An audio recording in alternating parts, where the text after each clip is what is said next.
Ikaze bakunzi ba Aruku Media, ikaze bakunzi ibiganiro bitandukanye mushikirizwa n'imbonesha kure yacu kandi ari nayo yanya Aruku Media, cyane cyane mwebwe abakunzi ibiganiro iby'inkino twashikiriza byaba ibiganiro bya Aruku Sport ku munsi wa mbere, ku munsi wa gatanu, ibiganiro bya mumenye ku munsi wa gatatu, ibiganiro bya Midi ku munsi wa kane. Uno munsi uko mubitoye ku munsi wa kane turi kwigenekerezo rya 30 umukakaro umwaka wa 2026. Ni mu kiganiro ca Midi kimuca mu byumba turi ku munsi wa kane. Murabizi ko ari kiganiro dufata ikintu kimwe, akaba cyo tuvugana ko uno munsi nyaza ko murabizi ko turi muri playoffs, muri final, turi mu nkino zitatu zamaze kuba zirangira mu bagabo ndetse no mu bakenyezi hose ari nkino zitatu kandi hose ari zibiri kuri imwe, ama victoire abiri ku mugwi umwe ku muguru nari mu bagabo, ku mugwi wa Dinamo mu bakenyezi. No munsi rero tuza kuvugana kuri playoff cyane cyane kuri izi nkino zitatu zimaze kurangira. Turi kumwe n'umutumire hano muri studio za Aruku Media, ndamuramutse naza ko mumuzi mwese, ndamuramutse ndanamwakire mu kiganiro ca Midi. Murakoze cyane kunyakira muri studio yanyu na televiziyo yanyu nziza. Nitwa Ndumenyereza wa basketball Rezipo abakobwa, nkabafasha kandi ndumu assistant mu bahungu Rezipo y'abahungu, abanitwa coach José Ndimugakiza. Nuko mwumvise ko ni coach José Ndimugakiza naza ko maramaze kumubona kesha no muri Aruku Media mu biganiro bitandukanye twari tumaze kumutumira. Uno munsi tuza kuganira kuri playoffs, turabire hamwe izi nkino zitatu zimaze kurangira, mbega meze gute, mbega urunani ndugo ruri imbere victoire zibiri kuri imwe, mbega biriko bigenda gute, mbega ruko rusumba umugwi wa Dinamo hehe na hehe. Mu bakenyezi twaza kwacha gato, mbega Rezipo na Dinamo naho nyene vyifashe gute. Reka tubanze tumire amateka gato cyo tugaruka nido ry'iganiro.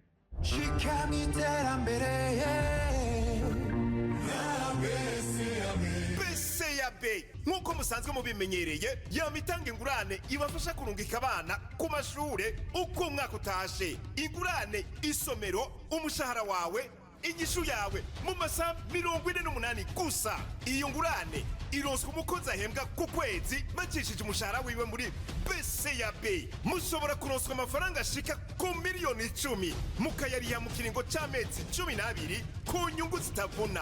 Iyo ngurane, isomero, izotangura gutangwa kuva ku igenekerezo rya 20 ku kwezi kw'indwi gushika ku igenekerezo rya 19 ukwezi kw'icumi umwaka w'ibihumbi 2026. Itura ishami rya BCAB ribegereye. Hageze icyo mubaza, hamagara kuri nimero 22 29 71 25 canke kuri 22 29 71 26. Shika mwiterambere na BCAB. Shika mwiterambere na BCAB.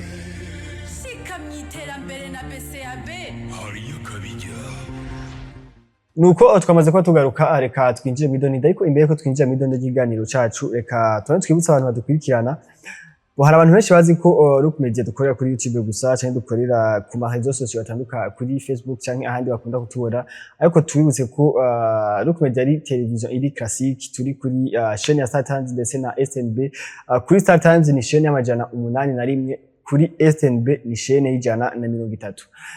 Ibiganiro dukora hano mashaka kubiraba kuri television, kuri Star Times aho Star Times muhira, umva ko atari kuri YouTube gusa. Hari abantu benshi bavuga ngo baba YouTuber cyangwa agize ikintu, bivuga ngo ni television iri classique iri kuri Star Times, chaîne y'amajana 81, kuri SNB chaîne y'ijana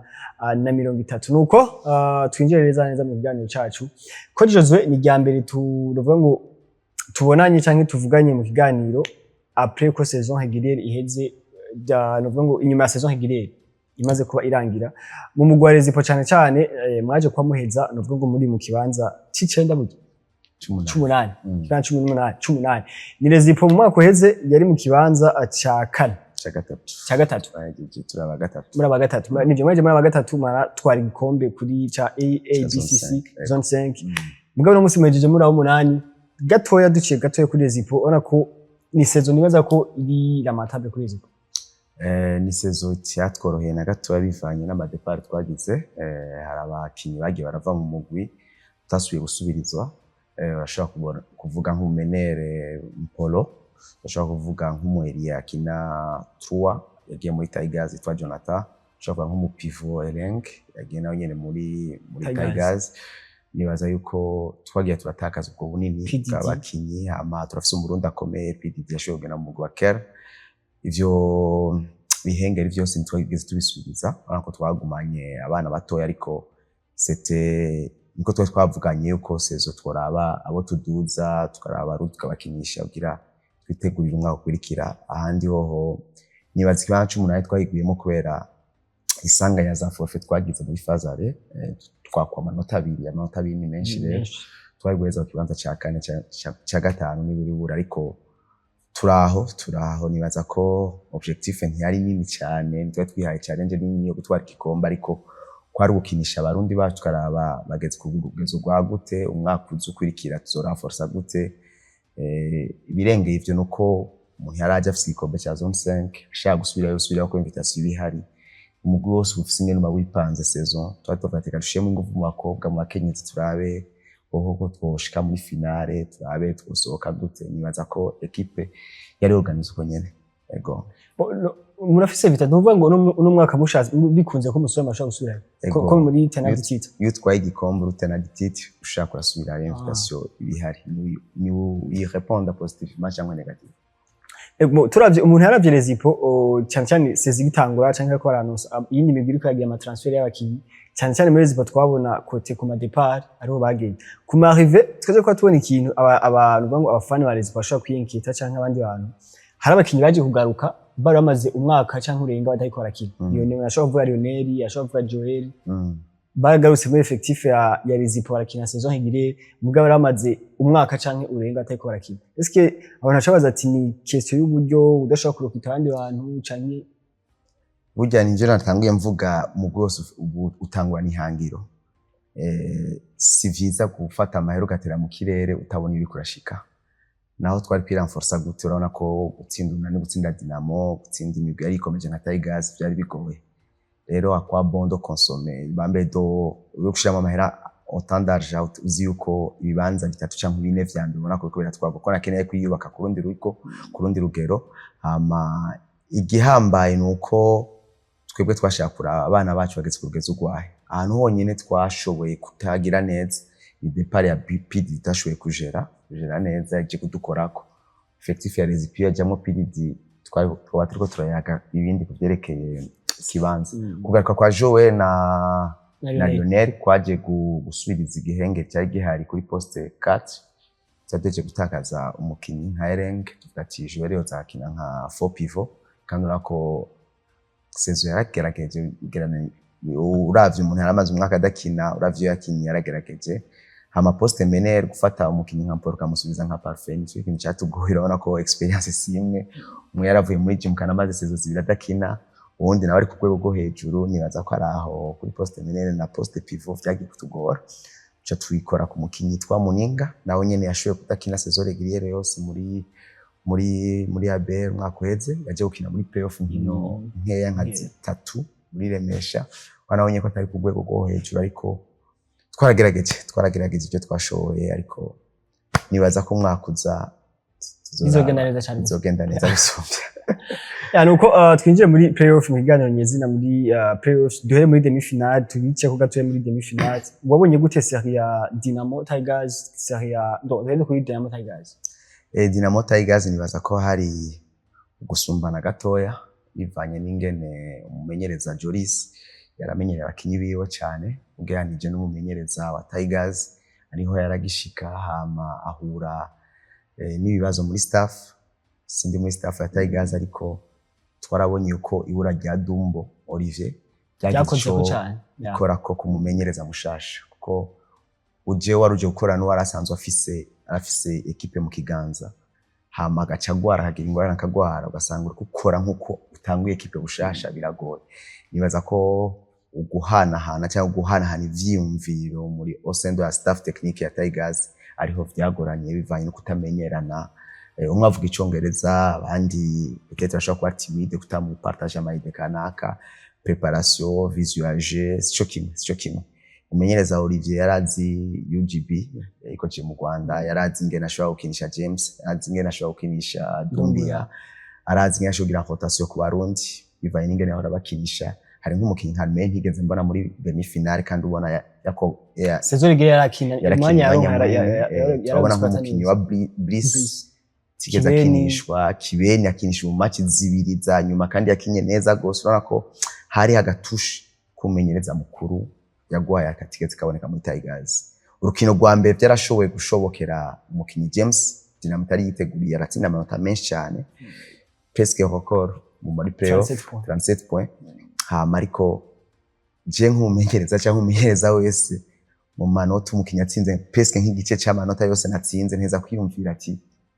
ukazokwama bikora kira misi yose, nkavuga ati niba mufata ninda zogira yaza ko erere ya mbere yabaye muri Tigers gutaca wiga ati uyu niba mufata solution ya izocibiya. Urabona ko game ya kabiri barabuze solution, game ya gatatu abaguforsa, hama biheruko vyaheze nyene. Ego uravye Dinamo twese izo ntuze twumvise staff technique absence ya Dumbo muri haranabibona nane muvuga ati Dumbo yaragize saison ingire playoff ntibikunda ko hari nubwo ariko bazabimenyereza avuye hehe aje gufata desomene gusa kugira ngo equipe hamwe yabigoye. Turetse kote Dinamo ni cya kintu cyane basumbye cyane Tigers cyane kote Dinamo haba experience hama n'abaroko buje barakonta cyane. Uravye ni bandi batangura muri Tigers abaroko haza Mando hakaza Clark, hama n'ivunika rya Clark ryaragiye kwica cyane kuvyonyura cyane. Umukinyi nka Clark urabona ko yashoboye kwigaragaza cyane muri zone 5, umukinyi amenyera amahiganwa nkajya naho umuntu aratakinishwa cyane, ariko n'umukinyi hageze ahantu hajamo tension atapanika pression Clark na sous pression. Baza ko ari cyo kintu cyambere cyatumye Tigers nayo nyine ishobora kutakaza amahirwe cyane. Ibura rya Clark n'umenyereza agira abakozeko, hama Dinamo yashobora kwikora ku bakinyi babo babarokal baraduza niveau. Urabona ko aba étranger bari ku rundi rukezo urinze uronka ari abaroko 5-6 bashobora kureponda positivement equipe rate inafasimba. Ego tuje kuri Urunanikia naho ni seri wabonye gute? Unanirwa yatsinze sweep 3-0. Nibaza ko wabona kumengo biroroshe ukuntu cyane no ku match ya nyuma difference amataga kuri 40. Wabonye gute seri ya Kerne Urunani? Nibaza ko force Urunani ni muri equipe kina basket nziza, bahita ma plays. Urabona ko bafite ama system offensive meza, bafite system defensive nziza, urabona ko bafite identity. Hama sindiko ndagaye umugi wa Kerne, ariko barabona ko utari kuritora mu gukina que ça soit défensivement cyangwa offensive. Murabona ko nta animation offensive nziza bari bafite. Urabona ko hari vyinjira ariko biriko vyinjira gute, ko nakubwiye nk'umumenyereza uraraba panirinji yego ndakomye amashi yinjiye gute eske baraza gusubira bijya nyene. Ariko urabona ko Urunani naho ruhusha hari ikintu uri kubura rondeza, hari ikintu buriko ruracapa igicapo cy'ugo rukino urakibona naho uri umumenyereza utari kurakoca urukino cyangwa uri umurorerezi. Urabona ko abantu umupira kuravangaho janga hari ikintu cyo kirakogwa. Ico nico kintu cyabuze muri Kerne, ukabona ko amapost atari ko araba respecte yo yakini ibiki nibaza ko Urunani rwabarushije ico cyonyene structure yaje. Ego tuko wari bavuze ikintu cy'abatranje nibaza ko cy'abaroko abaroko babakomeye uje kuraba muri Kerne. Eske ntibyo byarabakoze ko bavye baroko bafise no musinya Arven ni Mbuyi ni PDD nawe baroko cyane baboneka cyane muri Kerne n'abandi batandukanye. Nivo ubona ari satisfaire cyane? Oya, nivo y'abaroko ba Kerne ingana nivo y'abaroko Urunani. Hama ico tutibagiye nuko nibaza ko Urunani biteguriye cyane ifaze barimo. Abantu baratwenza babona Urunani bajya abana bariko baduza, ariko n'ikintu nibaza ko Urunani gwari biteguriye isezo. Umwaka weze barataba abana bariko baraduga, ariko ndazi umwakuza tuzobikora kuko urabona ko yakoresheje imimenyerezo myinshi cyane. Urugezo rageze ko rarenze.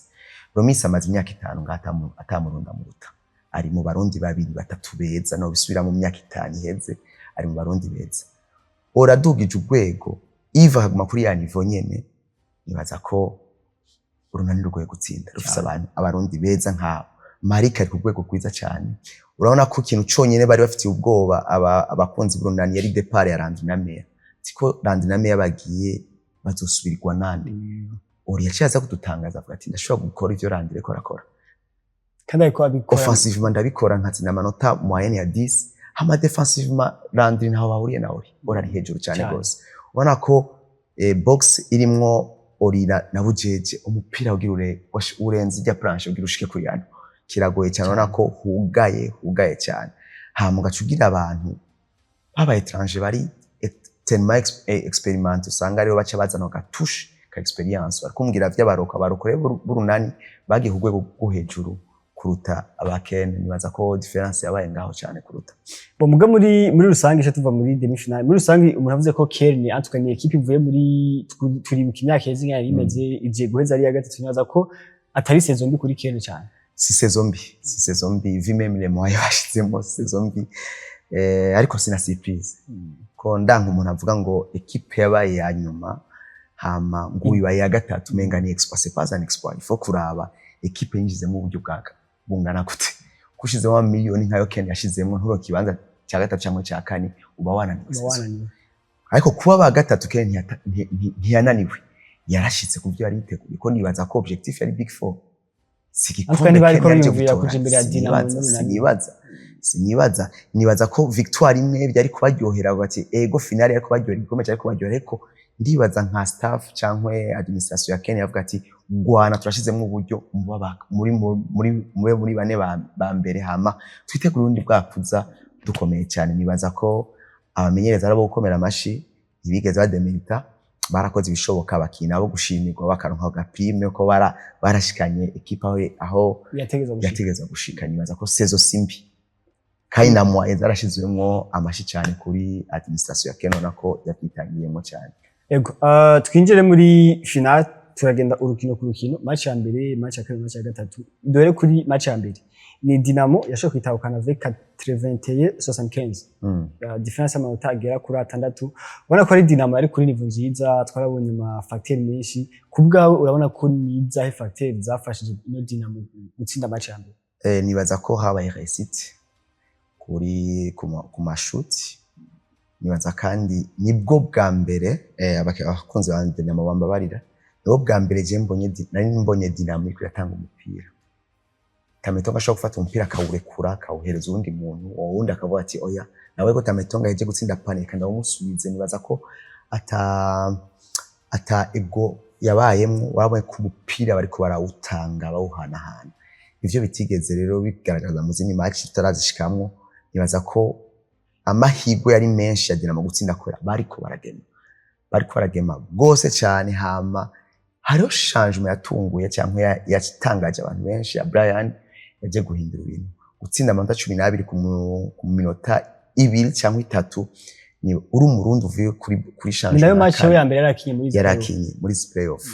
ubona ko kibari bamwitegure peut-être Dinamo Bambrunani urabona ko yashize atsinda 3 points zibina batari 3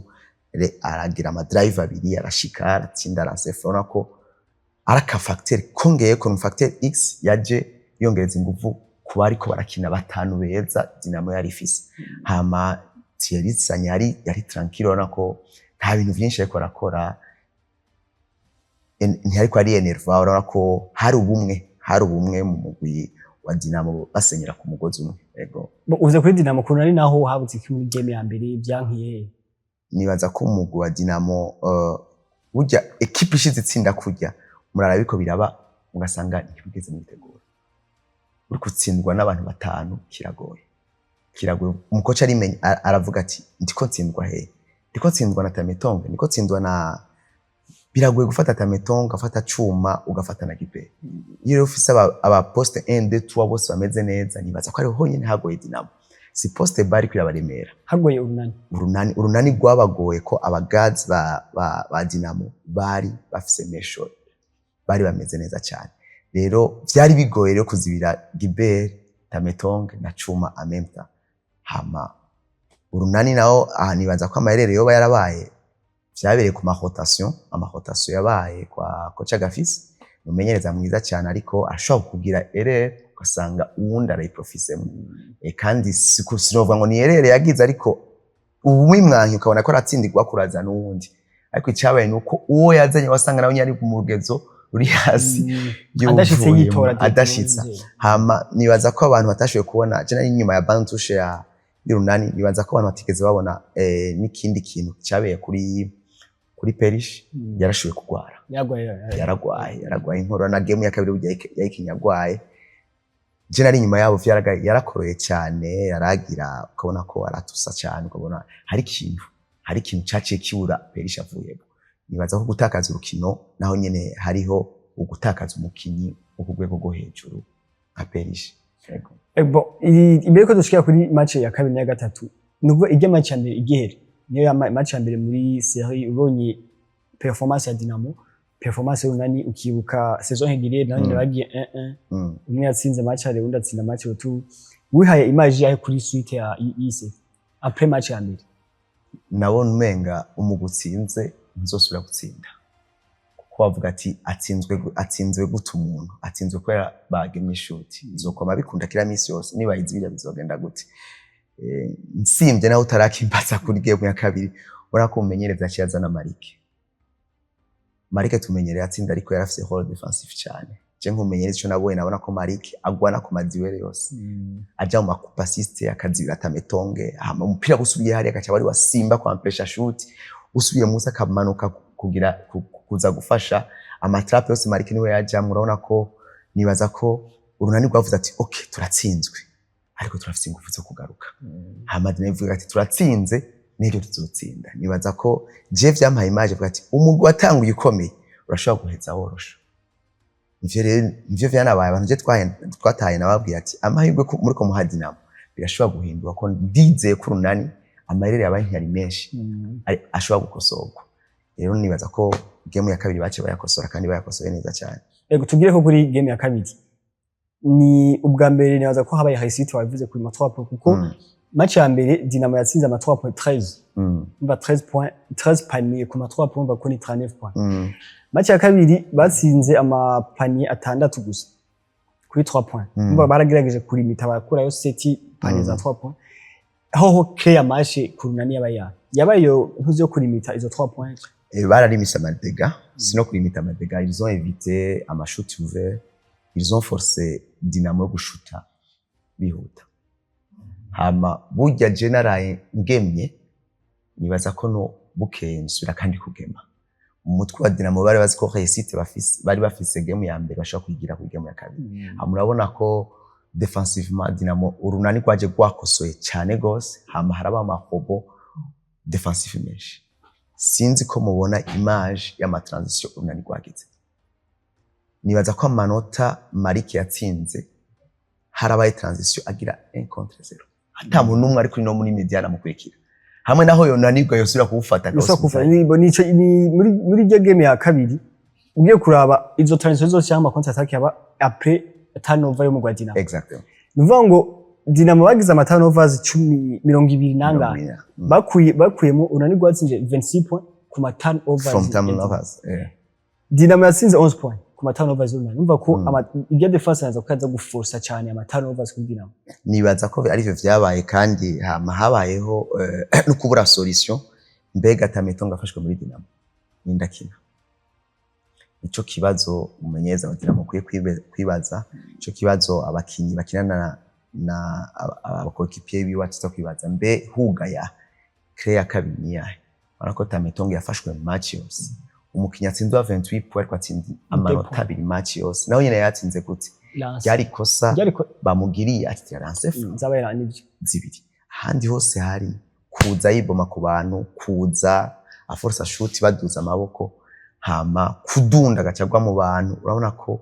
barizwe ariko bo ntibashoboye ko rectifia amarebe bari barakometa ico babanje bayakora ico kibo imbere ko tuva kuri game ya kabiri hari ico nibaza ko cyazika kuri game ya gatatu nibaza ko iyo ngwanire hari muri Dinamo Tametonga afashwe bigenda gute Giberi afashwe bigenda gute Twegeye kuri match ya mbere Tametonga twavuze yatsinze 24 points match ya kabiri 2 points match ya mbere Giberi yatsinze 15 points match ya kabiri 4 points ngo ko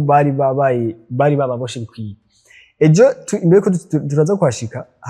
haro sequence yabaye ara fin ya 3e carte Dinamo yaratsinze cyane yagize randi ratsinda cyane harimwo Chuma na Ndiaye Giberi na Tametonga bari hanze umva ko iyo ntuzenye kandi usanga Tametonga ariko arakina plus de 30 minutes ntuze mugabo hari ama sequence menshi ubona ko byanse nibaza ko hacabura solution kuri nibaza ko icyo kuravuga ni analyse nziza ariko ni nk'umumenyereza akwiye kumenya ati naka na naka bari mu kibuga bariko bampiki. Nibaza ko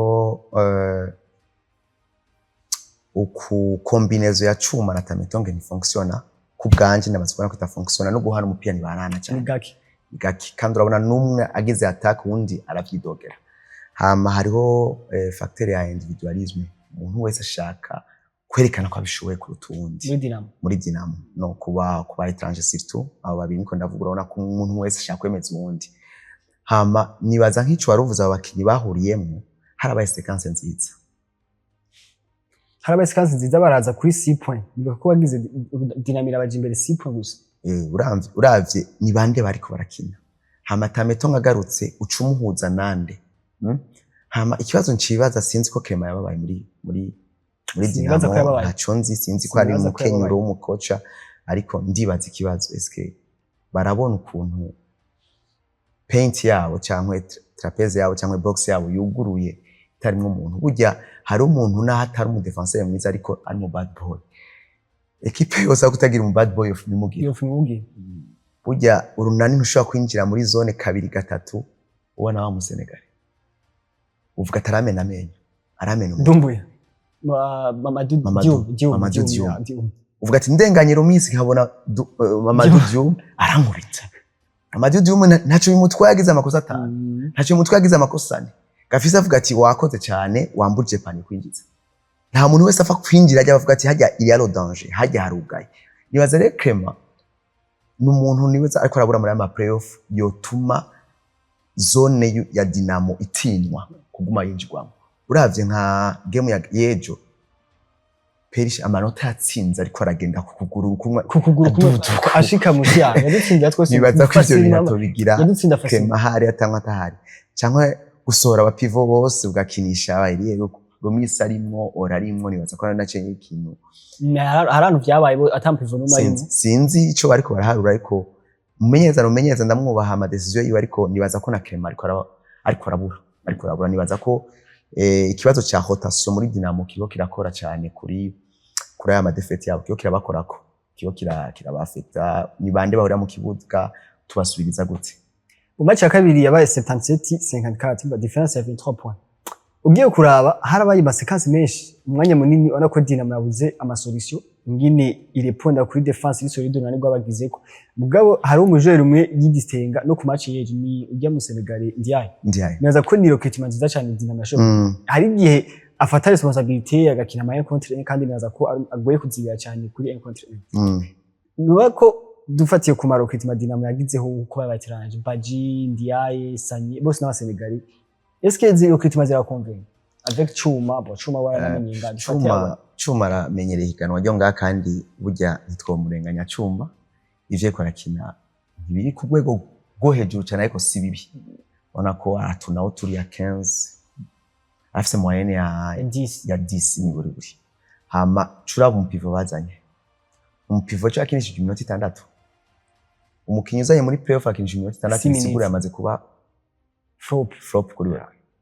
Laba izindi nkino zose yazikinye gute, nibaza ko hariyo uruhengere muri ku kibazo cy'umupivo muri Dinamo.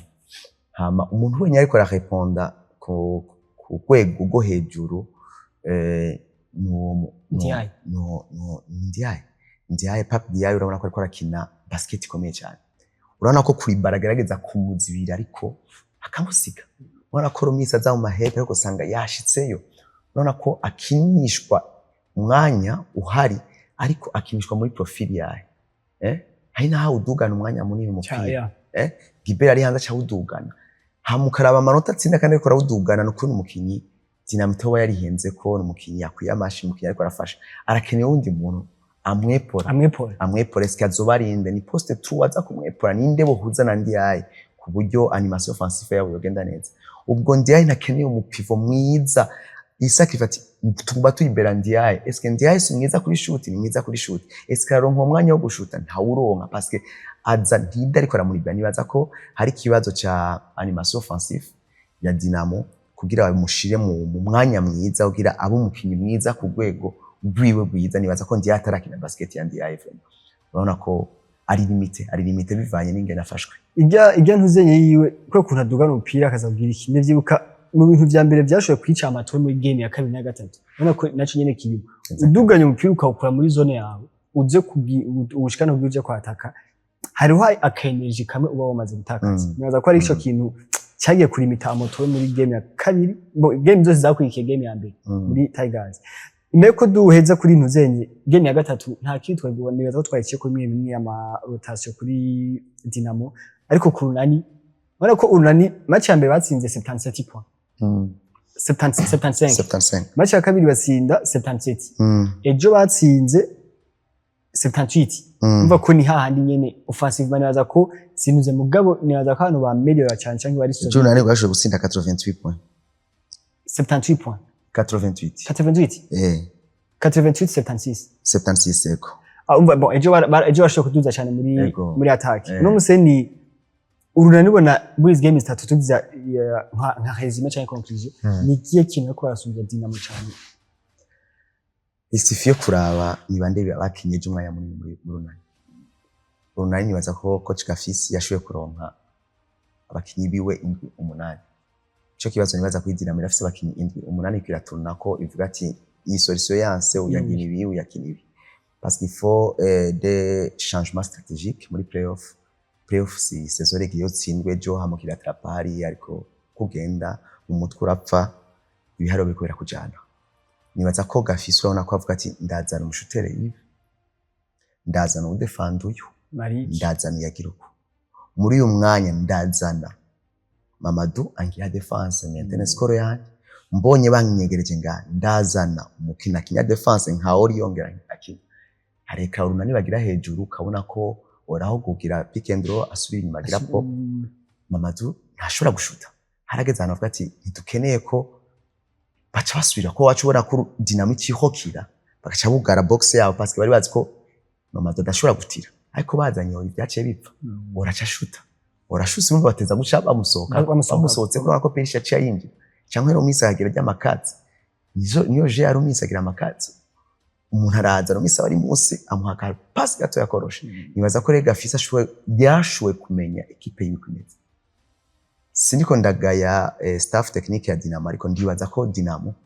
iracabuze cyo kintu uvuga ati ni bande aba bakina muri profile ya Urunani barazwe uyakiniwe ha mikino bashoboye gukosora muri Urunani urana ko Yves jo ashobora gushuta gake gashoboka kandi nubwo bwa mbere mbonye Yves ariko agira defense mu bad ball urana ko avuga utuje hambagiga provoka ikiza ndakunda energy yiwe birica abakinyi adverse urana ko Yves ashobora kudefend ariko imwanya kwiri Yves yashuze 5 tsinda 3 ivyo birakwiye kandi yashuta abashuta ari si hari gihe a force shoot kana shoot ari si hama twibage ni shoot ya 5 yahushije yaronse na first 3 nizamo 2 isigwa ni nkuko yatsinze zini muri 3 urumva nico curaba ko kote Dinamo ejo batize peut-être trop 18 biza mo 10 menga hama kote Urunani basi 13 Réussite bagize kuri game ya mbere Dinamo Urunani kwa yironse kuri game ya 3 hama bacongera batsindira muri penalty naho nyene bisigura uri kutsindwa indani n'inyuma kiragoye kuzibira nk'umumenyereza nibaza ko aho hantu rero Gafisi yashoboye kumenya ingene avaria abakinyi biwe mu mwanya mwiza uyu ndamukeneye muri profili undamukeneye muri iki nibaza ko na Dinamo iri kwirabigira ishobora kutwereka urundi rukino rwiza rukwirikira ego bo imeko turangiza uravye izi nkino 3 ziheze wabyemeze witeze kuri kwa abantu baje ko bambwiye ati iyi serie ya Dinamo n'Urunani irashaka kuma nk'imwe ya Tigers na Dinamo Tigers yasinze match ya mbere abantu babona ngo ni sawa ubona gute izi match zisikaye imbere turashaka kuri game 7 canke birashaka guhera dimanche on sait jamais ko umugwi Dinamo sumugwi yo kugaya ko burya abantu n'amatwara abonye urukino rw'ejo nibaza ko ngwa rukino rubi rukino rwiza no ku umugwi wa Dinamo habaye mutwerere twatumye urukino barutakaza mwanya muto ariko uravye na stats urabona ko difference ya 3.3 10 ubundi atsinze 13 raba marobo barutana marobo menga 8 n'amatara 5 raba ma assist si menshi ariko ikibabaje nuko gutsindwa abakinyi bane bagutsinda amanota 70 bane bonyine Koulibaly, Gomis, Petit. Yves na Peter Petit batsinze amanota 70 batanga assist zirenga 13 bafata amarobo arenga 20 ari abakinyi bane gusa abakinyi bane ibigize byose stat bafise pidora mwati ivyo runani rero bisigura ko gafise yafise ati aba aniwe reko ndakenderako kandi bose bariko ratuna turi 20 minutes bisigura irapi gérer son effectif avuga ati ndatuna otuya abandi baza gufasha nibaza rero ko bidashobora iyo réussite y'abantu bane ishobora kutakunda kuri game kuri game ya kane ugasanga Joris arashoboye guhindura ugasanga réussite ya Tametongo iragarutse réussite ya Giberaje Clement araje baramwizeye araje guhindura ibintu Bayern tutashoboye kubona ejo cyane atanga ikintu aratanze cuma makuru rya gwego Thierry Sanya ugasanga atanga ikintu ugasanga rero arabaye départ ugasanga tuko turaryoherwa nibaza ko atari série je kubganje sinibaza ko izoba nka série nk'iya Tigers Dynamo oya sinibaza ko inkino zisigaye ko Dynamo zisibaza zose oya barafise experience yo kugaruka barafise experience barafise umenyereza simubi na abantu bavuga amajambo menshi defete yose ivuga kumenyereza muga victoire bakuri Tametongo yatsinze Joris ariko aravuga ubinyamakuru biko vuga Joris ubinyamakuru biko vuga umumenyereza mubi changement mbi analyse ariko zigwa kumukoca nuko nyene twabakoca ariko twago niyo risk yo kumukoca turavyemera victoire y'abakinyi defete ni umukoca nahi wacu le nk'abakoca vuga ati caniki cyaye nkusori cyaye hamikindi no kumenya vestiaire yange nishera nibaza ko ama image yabonekanye byose ama image meza abakinyi bariko bariko baragira iki nibaza ko kandi babandi nyene Tametongo nimwe nakubwiye nyene nimwe hariho babiri batatu batumvikana nico nkumenyereza Tametongo arashavura abakokipiwe cyane Sanya nico rero kuye kujera bamaze kujera nibaza ko ntanziri kwirasha muri Dynamo ntanziri kwirasha barashobora gukosora kandi ugasanga turaronse game 7 bo birashobora gushika cyangwa tukagera kuri game ya gatandatu yego imbere ko turangiza mu bahungu bo match ya kane ni ku munsi wa gatandatu no ku munsi w'Imana match ya gatanu mu bakobwa rezipo yanyu na ku mwarasinze match ya kabiri kandi mwatsinda neza mugize muhomose score bari bagiye muri mita bari imbere y'ayo manota arenga 11 ejo mwarashoboye gutsindwa ubona rezipo hari ico mwiteze imbere ya Dynamo turacagwana inkino ziracyari inseri tukira mu match indwi nibaza ko turi kuri D1 turacyafise ivyo dukosora byinshi nico kimwe n'abahungu na match indwi hama utwari igikombe tsinza mu match ane swa turacagwana kugira Dynamo n'itini match zibiri ahubwo twari zitatu hama urabona ko aba match ntasa match ya mbere vyatugoye twari kosoye match ya kabiri hama ejo hari twaronse risite yo gutsinda inzora nk'umukinyi nka Darlene wacu umeneze wacu aratuna utuya 10 ma pass decisive nk'umunani ibiki ashoboye gutsinda 0 point atameze neza Belinda arashoboye kuba mu pivote wacu ubona ko atamusubije hama nibaza ko twebwe twatsinzwe ejo no ku n'amakosa twakoze imbere